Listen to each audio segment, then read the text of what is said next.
What's up, Traeger Nation? Chad Ward here, and we are in my buddy Justin Herbert's backyard. What's up, my man? Yep. Hey, thanks for coming. Yeah, dude, happy to be here. And we are talking all Victory Brisket today.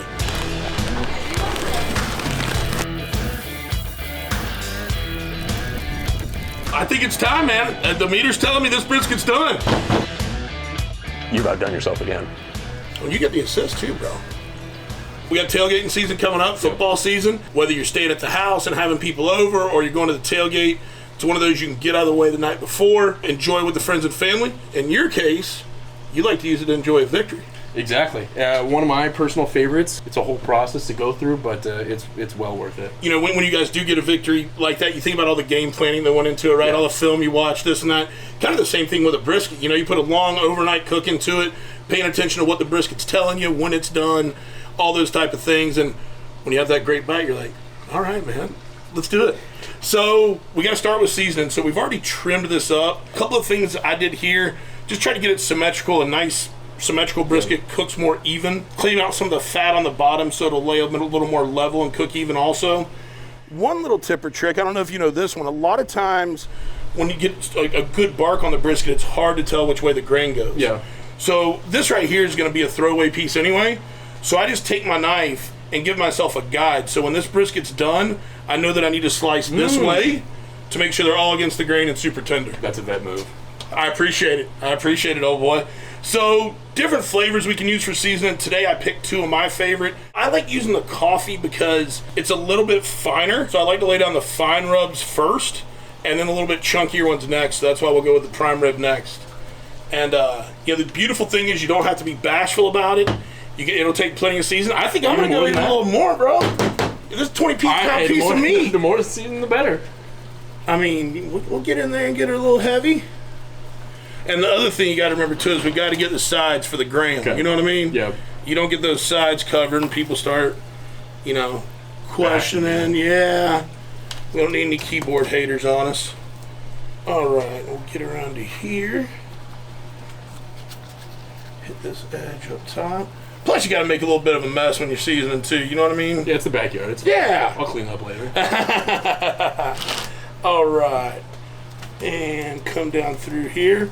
Who do you say in the past when you've done the Victory Brisket, who holds the record for most Victory Brisket consumed? That's a great question. I think it's easily Scott Questenberry. So he played center for us a couple of years ago. Okay. And now he's in Houston. And he was a loyal brisket eater. He'd come over every time. He'd bring ribs. He'd do the whole thing. Oh, so he's got a little skin in the game, too. For sure. Awesome. You want to go with some of that prime rib on top? Not only if you season higher does it look good on the gram, but you can get you get a little more, see how you can spread it out a little more evenly? Yeah. And it looks cooler. And it looks cool. I mean, it's making this video go viral right now with you doing that up top. Not exactly a Salt Bay, maybe more of a Spice Bay, you know? Awesome. And so what I like to do is I'll usually get this rubbed up and let it sit at room temp, like inside, for about 30 to 45 minutes. And what you'll notice is it makes this really nice slurry to where the seasoning already starts to work into the meat. Yeah. And I find when you allow it to do that, that's how you get that nice bark, because you're already kind of creating creating that bark with the way the seasoning melts into the protein. So I think we let this baby wait, and we'll throw her on and get her to cooking. How long is it going to go on for? So I think this was 20 pounds before we broke into it. After it trimmed up and everything, probably about 18 pounds.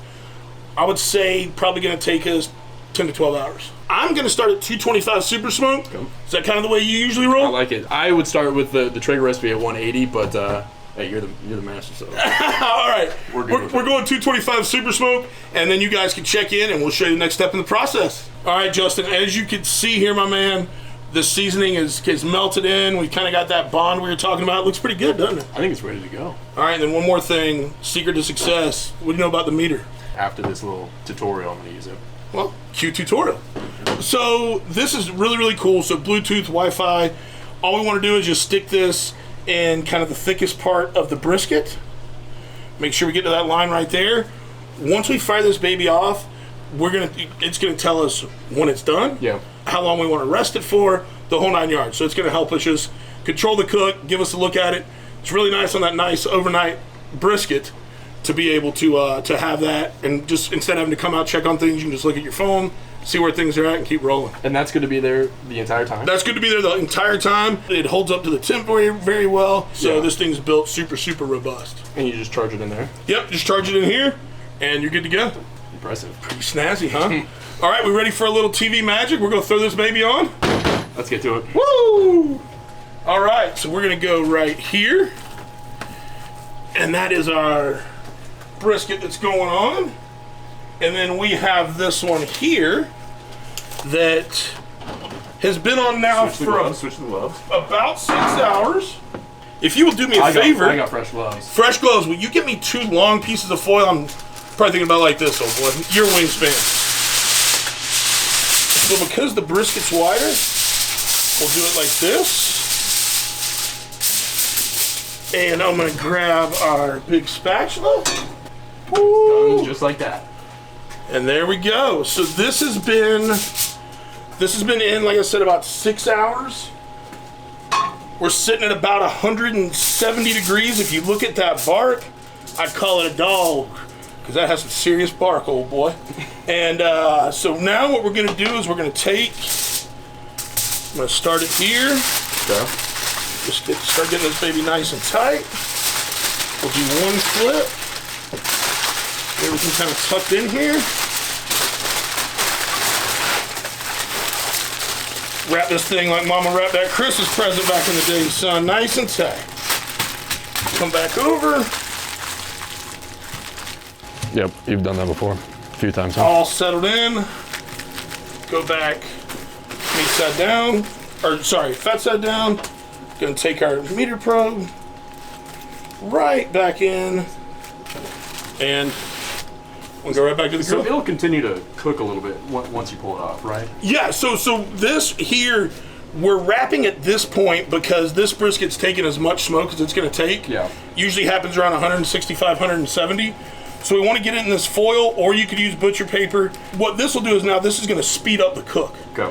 So now we're going to get a little bit of a braise, if you will, so it'll make that brisket get to the finished temperature we want without drying out. Sorry, what was that final temperature that you wanted to do? So this we're looking at somewhere around 203 to 208. Okay. And what I'll show you is I use a temperature, but also the meter will tell us. Or if you want that last little bit of gratification, you can take and probe it yourself. And when the probe slides into the meat perfectly with a little bit of resistance in the middle, that's when it's done. Okay. Because when we pull it off, it's going to carry over, cook about another 2-3 degrees. Yeah. And that last little bit's going to break down. Okay. So we'll get this back on. I'm guessing probably about another 3 hours. Cool. There we go. Go to sleep, and we can go fire up the PS5 or something. We got a couple hours, bud. Let's go play. I think it's time, man. The meter's telling me this brisket's done. We ready to check it out? Let's see what it looks like.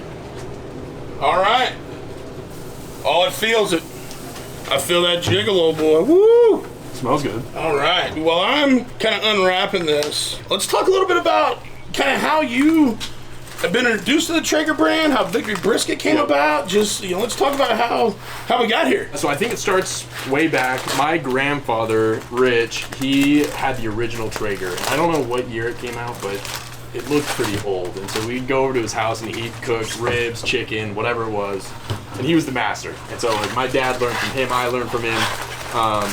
And like that's just kind of what we did Sunday night. Like you go over, you have great food, and you spend time with your family. So it looks awesome, by the way. Thank you. But then fast forward to 2020, the COVID year for the draft, I got a new Traeger. Thanks to you guys. Yeah. And we kind of just used it, like continued to do what we'd been doing. Ribs, chicken, kind of started expanding into the briskets, and then you fast forward another couple of years where we're playing. Actually, same year, 2020. Teammates at the time, Nate Gillum and Gabe Neighbors. We had a bunch of meat in the freezer, and we won a game, and we're like, all right, let's cook up the brisket. Like we had the brisket, we saved it for that time, so we won a game. Followed the Traeger recipe, and then at that time there were a bunch of fires in Southern California, and so we had to get evacuated from our house, and so the Traeger was going, and so I had to go back, make sure to turn the Traeger off, right? And I lost the brisket. It was just staying there because I had to get out. There were fires. And, sure. So we're like, dang, like we just devastated. Like just won this big game, lost a huge brisket. And so the next week, I think we won again, and so we're like, all right, we'll do it again. So we went and got another brisket. I think Traeger might have actually sent me one because they knew that I lost it. Yep. Yeah. And then posted online. It was like Victory Brisket or whatever, and people loved it. And it kind of started out as a joke, to be honest, where it's like, you know what, we won this game, we lost this brisket. Did it the next week, turned out really good, and then some of the teammates saw it and not got upset, but they were like, hey, where's my invite? Where's my brisket? And so I was like, all right, next week, next game, we won, made another brisket, everyone came over, and it just kind of continued on from there. That's so awesome, though, because, I mean, there's something about when you go out on the field with a team like that, you have a victory, you're celebrating, and then that next day, you know, it's kind of y'all's down day, but the fact you all still want to get together, still, you know, kind of, hey, this is the last to celebrate it because we got next week now to worry about, but being able to do it, and like you had said before, you know, one of the things that I love about Traeger is it just brings people together. You know, like around a good piece of meat from different walks of life, just being able to celebrate accomplishments like that, I think it's awesome. Well, I think one of the best parts too is that each time we've won, we've done something like that, and so the smell, the seasonings, when you get everything together, it just reminds you like, oh, we just won a football. Yeah, it's an even better like. Absolutely, I totally agree. It's kind of like when you get to the beach and you have that sea breeze. You're like, yeah, hey, this is where I'm at. We've got this beauty, man. I'm really happy with it. That bark, awesome. So we're gonna slice this against the grain. Remember, like we talked about. Yep. I've got a Messermeister slicing knife here. So this, to me, I like when it comes to brisket because you can get those nice long strokes without dragging or tearing the slice. Yep. So that's why I choose a slicer like this, and you can get a nice thin slice too, because we're gonna pile this baby up and make a sandwich an offensive lineman will be proud of. For sure. All right, my man. So we know right here that we want to slice this way against the grain, so I'm gonna slide in a little bit right here. I'm kind of about a number 2 width on slice. I was gonna ask. And so what's the biggest difference between the flat and the fatter part? So the flat is what they call, when you're ordering at a barbecue restaurant, they'll say, do you want the lean or do you want the fatty? The lean is this side back. Yep. The fatty is when you start getting there and you can see that's the flat right there, that's the point. Yep. So this, you get kind of the best of both worlds, right?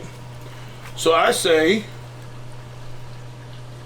me and you will go halves on a slice here, my friend. Count me in. So you look, I mean, that moisture is just phenomenal. The other thing we like to do in barbecue is what we call the bend test. Yeah, and that passes. I would say that passes. Thank you. That's Bro. pretty good. You've outdone yourself again. Well, you get the assist too, bro. But that's so good. We use those signature pellets.